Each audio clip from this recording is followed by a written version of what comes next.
AP Congress అధ్యక్షురాలు YS Sharmila Janasena అధినేత పవన్ కళ్యాణ్ ను కలిశారు. తన కుమారుడు రాజారెడ్డి వివాహానికి పవన్ ను ఆమె ఆహ్వానించారు. ఆంధ్రప్రదేశ్ కాంగ్రెస్ పార్టీ అధ్యక్షురాలు వైఎస్ షర్మిల అటు రాజకీయ ఇటు వ్యక్తిగత కార్యక్రమాలతో బిజీగా ఉన్నారు. ఈ క్రమంలో జనసేన అధినేత పవన్ కళ్యాణ్ ను హైదరాబాద్ లోని ఆయన నివాసంలో వైఎస్ షర్మిల కలిశారు. త్వరలో జరగనున్న తన కుమారుడు వైఎస్ రాజారెడ్డి వివాహానికి జనసేనానిని ఆమె ఆహ్వానించారు. కుమారుడు రాజారెడ్డి వివాహ ఆహ్వాన పత్రికను పవన్ కళ్యాణ్ కు అందించారు. ఈ సందర్భంగా పలు విషయాలపై షర్మిల, పవన్ కొంతసేపు చర్చించారు.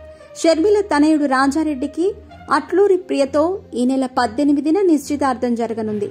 ఫిబ్రవరి 17న వివాహానికి ముహూర్తం నిశ్చయించారు.